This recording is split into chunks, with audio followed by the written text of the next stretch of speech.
বীরভূম যাওয়ার পথে দুর্ঘটনায় পড়ল কেন্দ্রীয় বাহিনীর একটি গাড়ি।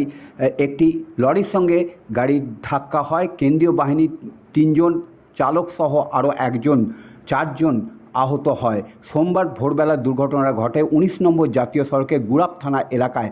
আহতদের উদ্ধার করে বর্ধমান একটি বেসরকারি হাসপাতালে পাঠায় পুলিশ।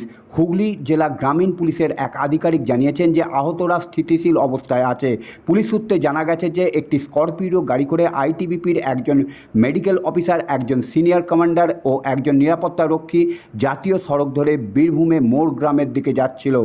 গুজরাট থেকে ট্রেনে করে পূর্ব মেদিনীপুরে কাঁথি স্টেশনে নামে। তারপর সেখান থেকে স্করপিও গাড়ি করে বীরভূমের দিকে রওনা হয়। ১৯ নম্বর জাতীয় সড়কে গুড়াপ থানা এলাকায় গাড়ির সাথে একটি লরির সংঘর্ষ হয়। আহত গাড়িটি দুমড়ে মুচড়ে যায়। চালক সহ গাড়িতে থাকা আইটিবিপির সদস্যরা আহত হয়। টহলরত গুড়াপ থানার পুলিশ খবর পেয়ে ঘটনাস্থলে পৌঁছায়। সেখানে তাদের তড়িঘড়ি উদ্ধার করে বর্ধমানে একটি বেসরকারি হাসপাতালে পাঠানো হয় চিকিৎসার জন্য। হুগলি জেলা গ্রামীণ পুলিশ সূত্রে জানা গেছে যে আহত বাহিনীদের যথাযথ চিকিৎসার জন্য সমস্ত রকম ব্যবস্থা করা হয়েছে। পাশাপাশি ঘটনার প্রয়োজনীয় আইনানুগ ব্যবস্থা গ্রহণ করেছে গুড়াপ থানার পুলিশ।